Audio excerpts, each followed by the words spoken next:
Hi hello welcome back to our channel. Welcome back to another vlog. So ఈరోజు అయితే ఒక మంచి sweet recipe కోసం చెప్పబోతున్నా అండ్ ఒక మోస్ట్ ఇంపార్టెంట్ టాపిక్ కోసం కూడా అడగబోతున్నా. So let's see. So start చేసేద్దాం ప్రాసెస్. అయితే ఆ స్వీట్ ఏంటో మీకు ఇప్పటికే అర్థమై ఉంటుంది కదా, వీడియో చూస్తున్నారు కాబట్టి. It is bread halwa. చాలా కామన్గా పెట్టే స్వీట్, బట్ చాలా బాగుంటుంది కదా, మంచిగా ఎంజాయ్ చేయొచ్చు, ఈజీగా ఇంట్లోనే చేసేసుకోవచ్చు అనమాట. సో ఫస్ట్ అయితే మీ ఇంట్లో ఉన్న డ్రై ఫ్రూట్స్ ఏవి ఉంటే అవి వేయించేసుకొని తీసేసుకోండి, లేకపోయినా పర్లేదు, స్వీట్ చాలా బాగుంటుంది. సో ఫస్ట్ అయితే అవి మా ఇంట్లో కొన్ని ఉన్నాయి కాబట్టి అవన్నీ గీలో బాగా రోస్ట్ చేశాను అనమాట, బాగుంటుంది కదా అని చెప్పి.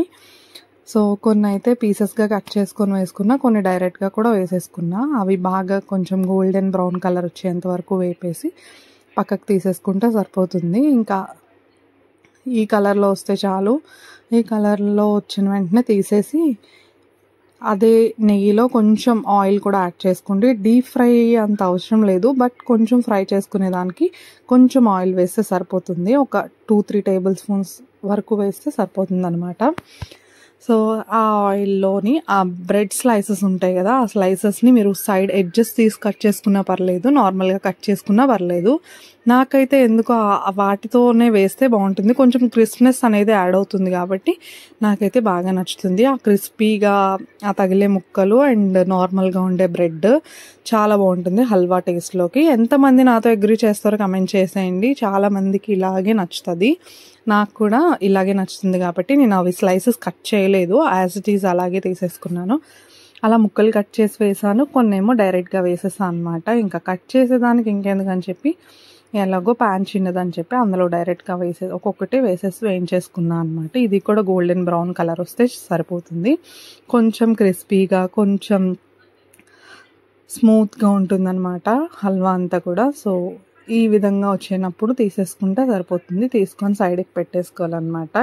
ఈ లోపే ఆయిల్ కూడా ఇవి వేయించేటప్పటికి ఆయిల్ కూడా అయిపోతుంది. సో ఇంకా అదే ప్యాన్లో పెట్టేసుకున్నా పర్లేదు, వేరే ప్యాన్లో పెట్టుకున్నా అన్నా పర్లేదు, మీ ఇష్టం అనమాట. సో ఆ స్లైసెస్ని వాటన్నిటిని కూడా అదే ప్యాన్లో వేసేసి కొంచెం షుగర్ అండ్ కొంచెం మిల్క్ యాడ్ చేసుకొని కొంచెం వాటర్ కూడా యాడ్ చేస్తే బాగుంటుంది అనమాట. సో ఆ షుగర్ ఆ వేడికి ఆల్రెడీ కరిగిపోతూ ఉంటుంది. సో కొంచెం షుగర్ ఇంకా కొంచెం మిల్క్ యాడ్ చేసుకొని అవి మంచిగా పీసెస్గా కట్ చేసుకోవాలి. సో ఈరోజు అయితే ఒక టాపిక్ కోసం మాట్లాడదాం అని చెప్పాను కదా, అది ఏంటంటే అందరూ కూడా కమెంట్ చేయండి. వీడియో చూస్తున్న వాళ్ళందరూ కూడా మీ ఫస్ట్ శాలరీ ఎంతో కమెంట్ చేయండి. నా ఫస్ట్ శాలరీ అయితే నాట్ ఫ్రమ్ ద యూట్యూబ్, నా ఫస్ట్ శాలరీ అయితే 800 అనమాట. సో అది నాకు చాలా precious and mixed of emotions అనమాట ఆ డే అయితే. బట్ 800 చాలా మంచిది అనుకున్నాను. చాలామంది చాలా తక్కువ శాలరీతో స్టార్ట్ చేస్తారు, ఇంకా నాది 800 పర్లేదు అనిపించింది. బట్ నేనైతే ఎప్పుడు గివ్ అప్ ఇవ్వలేదు, ఇవ్వను కూడా. సో అలాగా ఇంకా ఇప్పుడు నా ప్రెజెంట్ శాలరీ కూడా చాలా మినిమల్ శాలరీ అనమాట. నా శాలరీ డీటెయిల్స్ అవన్నీ కూడా తర్వాత చెప్తాను.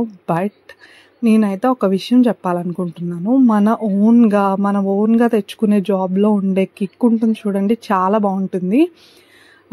ఎవరైనా రిఫరెన్స్ కానీ ఆర్ఎల్స్ ఇంకేదైనా చేస్తే వాళ్ళకి ఎలా ఉంటుందో వాళ్ళ శాలరీ వచ్చేటప్పుడు తెలియదు, కానీ నా ఓన్గా నేను అన్ని రౌండ్స్ సెలెక్ట్ అయ్యి తెచ్చుకున్న జాబ్కి వచ్చే శాలరీ అది ఎంత అయినప్పటికీ కూడా ఆ మూమెంట్ చాలా మిక్స్డ్ ఆఫ్ ఎమోషన్స్ ఉంటుంది. ఇది ఎంతమంది ఫేస్ చేశారో నాకైతే తెలియదు. బట్ నేను ఎన్ని జాబ్స్ చేస్తూ వచ్చేటప్పటికి నా శాలరీని పెంచుకుంటూ నా ఇంటర్వ్యూ ఎక్స్పీరియన్స్ కానీ ఇట్లాంటివన్నీ చూస్తే నాకు నిజంగా ఇది కదా సక్సెస్ అంటే ఇది ప్యూర్ సక్సెస్ అని నేను చెప్పను, బట్ ఇలా ఉంటే చాలు, ఈ విధంగా నేర్చుకుంటే చాలు. మనం డైరెక్ట్గా జాయిన్ అయిపోతే ఏమీ నేర్చుకోమని అనుకుంటున్నాను నేనైతే. ఇన్ని విధాలుగా వెళ్ళినప్పుడే కదా మంచిగా మనకి ఆ సక్సెస్లో ఉండే